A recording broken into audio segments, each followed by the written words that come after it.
Buenas noches, profesor. Buenas noches, compañeros. Continuando con la exposición, mi nombre es Judith Burgos.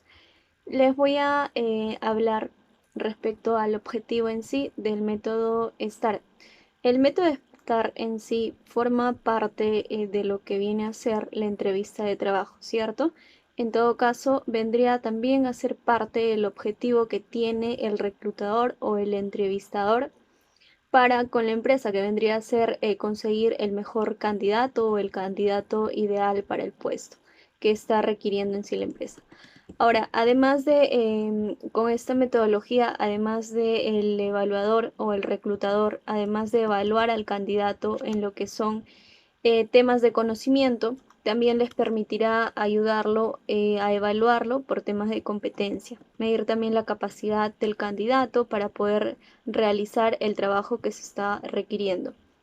Ahora también nos va a ayudar a conocer ciertas situaciones que quizás el candidato haya pasado, con lo cual quizás más adelante pueda también pasar en el puesto al cual estaría ingresando el candidato. Entonces, de esa manera nosotros también podríamos ver cómo es que esta persona, este candidato, podría reaccionar, cómo podría también ser considerado más adelante, porque no en la empresa. La meta de esta técnica es en sí captar la imagen completa, una imagen más amplia de los comportamientos pasados del individuo. Ahora, los elementos que tiene el método STAR aseguran también al entrevistador una evaluación de la historia completa, como lo mencioné anteriormente. Gracias a que se le va a hacer, más adelante les voy a explicar eso, pero gracias a que a este evaluado se le va a hacer determinadas preguntas, determinadas cuestiones, determinadas situaciones que haya pasado, es que nosotros como evaluadores, como reclutadores, también podemos ver en el candidato ciertas actitudes o ciertos conocimientos también, ¿por qué no? Depende de la situación que haya pasado el candidato para que nosotros también podamos tomar una decisión de forma más global, ya que vamos a conocer un poquito más al entrevistado. Ahora, el método STAR, como sus siglas lo dicen, STAR, que en inglés vendría a ser inglés, disculpen, que en inglés vendría a ser estrella, en lo que es la metodología STAR, vendría a tener otro significado. Ahora, como bien lo pueden ver, es en sí un acrónimo. Entonces, la definición vendría a ser que la S significa la situación. Aquí se describe detalladamente la situación por la cual el postulante ha pasado, lo que está ocurriendo, en qué momento ocurrió y cuál era también la posición del evaluado. Ahora, la T vendría a ser la tarea en sí. Aquí se describe más que nada el objetivo, lo que se pretendía hacer. Lo que es la A vendría a ser las acciones o la acción que tomó este postulante, este candidato, para con la situación que tenía en el momento. Entonces, aquí también se entra a detalle, bueno, o se le pide a detalle al evaluado que pueda indicar qué es lo que hizo, cómo lo hizo y por qué en sí lo hizo. Y la R finalmente, que vendrían a ser los resultados. Aquí el evaluado tendría que cuantificar los logros obtenidos, si es que tuvo o no quizás el logro que él deseaba al principio. Ahora, también podemos utilizar ciertas preguntas de apoyo para que nosotros podamos sacarle la mayor información al postulante. Y esas preguntas vendrían a ser las siguientes. Para la situación podríamos consultarle qué fue lo que pasó. Quizás en la empresa en donde él estaba había alguna falla, quizás no contaban con cierta tecnología adecuada, si es que el postulante está postulando, valga la redundancia, a un puesto que tenga que ver con tecnología o no.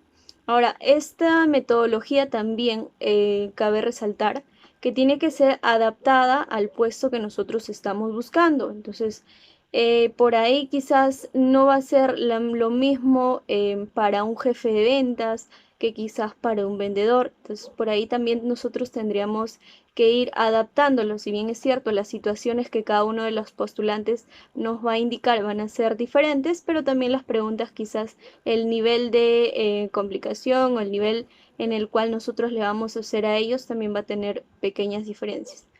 Ahora, en cuanto a la tarea, se le puede hacer preguntas como por ejemplo, tu jefe, ¿qué esperaba de ti? ¿Qué papel tomaste? O si quizás tu jefe te ayudó a que tú puedas realizar dicha acción o no.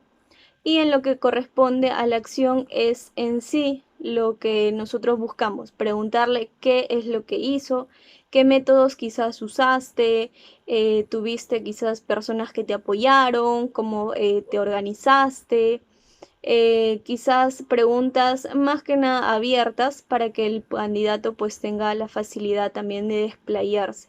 Y por ahí si el candidato, nos toca un candidato que quizás no se desplaya mucho, quizás ayudándoles con estas preguntas podamos encontrar más a detalle si lo que nos está diciendo también es verdad o quizás simplemente se está inventando por ahí alguna situación que quizás él no formó parte o quizás lo hizo algún compañero, alguna otra persona y él simplemente le está contando.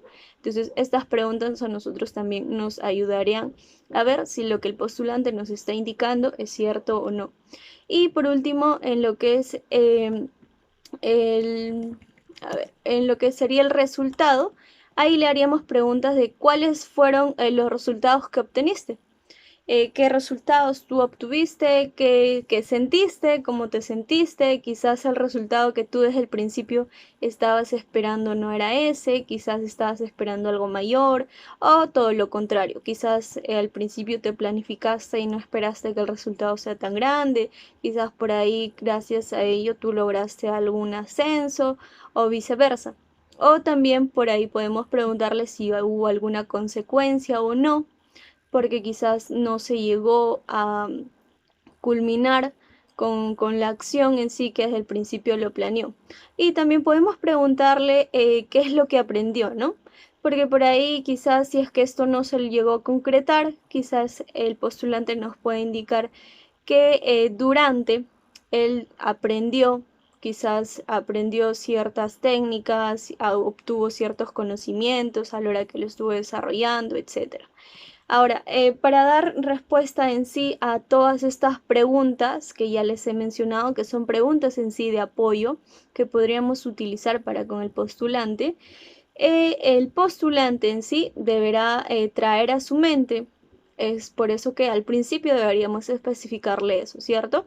Que traiga a su mente quizás alguna situación pasada, alguna situación vivida, para que pues, para responder en sí las preguntas que ya hemos planteado anteriormente y tendría que seguir también cierta línea de comunicación organizada. Entonces, mediante lo que él nos va a redactar, por ahí vamos a encontrar muchas habilidades, muchas deficiencias también. Quizás esta persona por ahí nos empezó a contar desde A y luego se fue a Z y luego regresó nuevamente a B y etcétera. Entonces, quizás en temas de organización, en temas de si es que sus ideas las tiene ordenadas y de forma clara o no. Entonces, de esa manera nosotros podemos ir viendo si es que el postulante es el adecuado o se adecua también sus capacidades, sus conocimientos a lo que estamos buscando en sí.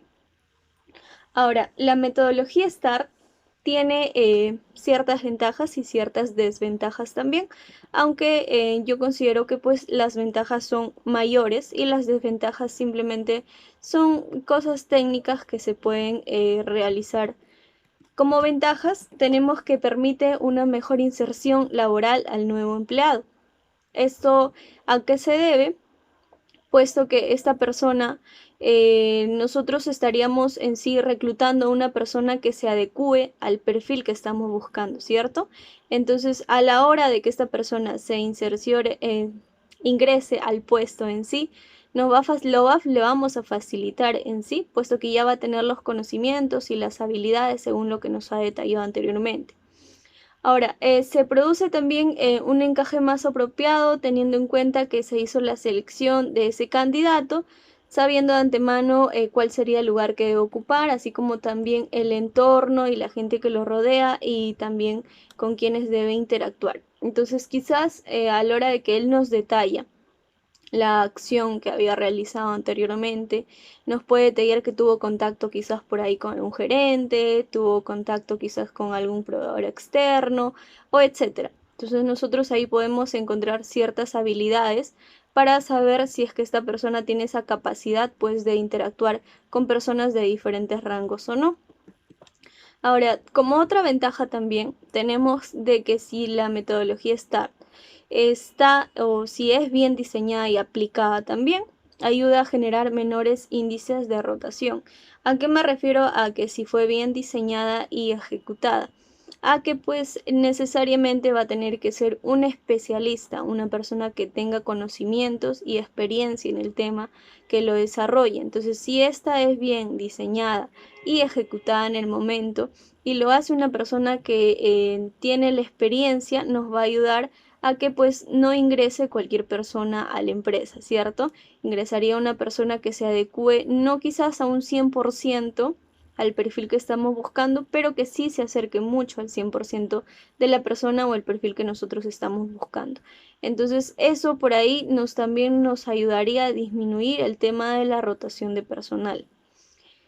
Ahora también la metodología STAR nos sirve como herramienta de diagnóstico de personal, ya que previamente nos va a ayudar a saber qué características tiene la persona que va a ingresar a la empresa, cuáles son aquellas quizás deficiencias que aún le falta mejorar, quizás alguna actitud que por ahí no debería continuar. Sin embargo, pues las cosas buenas que él quizás tiene pesan más, por así decirlo. Ahora, entonces, a esto me refiero a que esta metodología nos permite también o es una herramienta de diagnóstico de estado personal. Ahora, como otra de las ventajas tenemos que se acerca demasiado, se acerca bastante al resultado asertivo en cuanto a la selección en la entrevista. A diferencia pues de la entrevista tradicional en la cual por ahí se les pregunta quizás datos personales, se les hace preguntas de conocimiento respecto al puesto al cual está él postulando en sí. Nos ahorra tiempo también, sí, ¿por qué no? Puesto que nos ayuda a detectar más rápido si es que esta persona quizás cumple con las capacidades o con el perfil que nosotros estamos buscando. Y también no da lugar a respuestas quizás inventadas o quizás que esté falseando alguna historia el candidato, porque como lo mencioné anteriormente, con las preguntas de apoyo nosotros podemos darnos cuenta si lo que el candidato nos está indicando es cierto o quizás lo está inventando o quizás por ahí simplemente lo está copiando de algún compañero que en su anterior trabajo lo realizó. Entonces, la metodología START, le vuelvo a repetir, no da lugar a respuestas ya que quizás estén ensayadas. Ahora, ¿por qué? Porque muchas personas que también postulan a un puesto de trabajo, quizás no muchas tienen conocimiento de lo que es la metodología START ni de su existencia, quizás. Entonces, cuando van a la entrevista y se le hace este tipo de preguntas, se le plantea este tipo de casuísticas, la persona no tiene idea de lo que es, de lo que tiene que decir. Sin embargo, por ahí la persona que quizás sí lo ha vivido, sí ha tomado ciertas acciones en sus anteriores trabajos, se le va a hacer mucho más fácil simplemente porque va a describir ciertas acciones que él ya ha pasado, que él ya ha vivido. Lo único que tendríamos que verificar es el tema de que la claridad, el tema de la organización, el tema también de cómo es su comunicación. Ahora, tampoco el método STAR no permite lo que son prejuicios o primeras impresiones que se interpongan en la decisión del consultor. ¿Esto por qué? Esto siempre y cuando la persona que esté realizando la entrevista o la evaluación apele al 100% a lo que es su profesionalismo y dedique su tarea a detectar únicamente lo que son las competencias. Ahora, como desventajas, también podríamos por ahí encontrar desventajas. Sin embargo, como les mencioné al principio, no considero en sí que sean 100% desventajas. Una de las principales desventajas es que es una técnica que, como lo mencioné anteriormente también, tiene que ser utilizada o tiene que ser desarrollada sí o sí únicamente por una persona especialista o por un profesional y que tenga la capacitación constante debido a las actualizaciones que pues siempre por ahí hay. Ahora, si lo realiza quizás una persona que no tiene conocimientos, que no tiene el entrenamiento debido, lamentablemente este método no va a poder cumplir con su fin. No se va a poder identificar por ahí ciertas competencias que quizás el evaluado sí tenga. Otra de las desventajas es que para poder sacar provecho en sí de su utilización es necesario haber practicado dicha metodología ampliamente. Entonces, por ahí quizás al principio en algunas empresas que quizás no cuentan con un psicólogo organizacional, con una persona especialista, por ahí se les puede dificultar, es por eso que se está considerando como parte de una desventaja, pero únicamente por ese motivo. Ahora, no puede ser utilizado por cualquier profesional, que es lo mismo que hace un momento les mencioné, y demanda también cierta preparación previa junto con el cliente, junto con... En el cliente nos referiríamos siempre y cuando pues trabajemos en una consultora por ahí que tengamos 100% el contacto con el cliente de qué es lo que quiere, qué es lo que necesita, qué es lo que está buscando en sí. Entonces, como desventaja se le considera así porque muchas veces quizás el reclutador no tenga ese contacto al 100% con lo que es el cliente externo. Y caso contrario también puede ser dentro de la empresa si es que no hay una buena comunicación entre áreas y por ahí digamos que necesitamos reclutar personal de ventas y simplemente hicimos el reclutamiento en cuanto al MOF, en cuanto a las funciones, pero no tuvimos previamente por ahí una reunión con el jefe de ventas o con los supervisores de ventas, etcétera. Entonces, se le está considerando como parte de las ventajas simplemente debido a ello. Y eso sería toda mi parte. Gracias.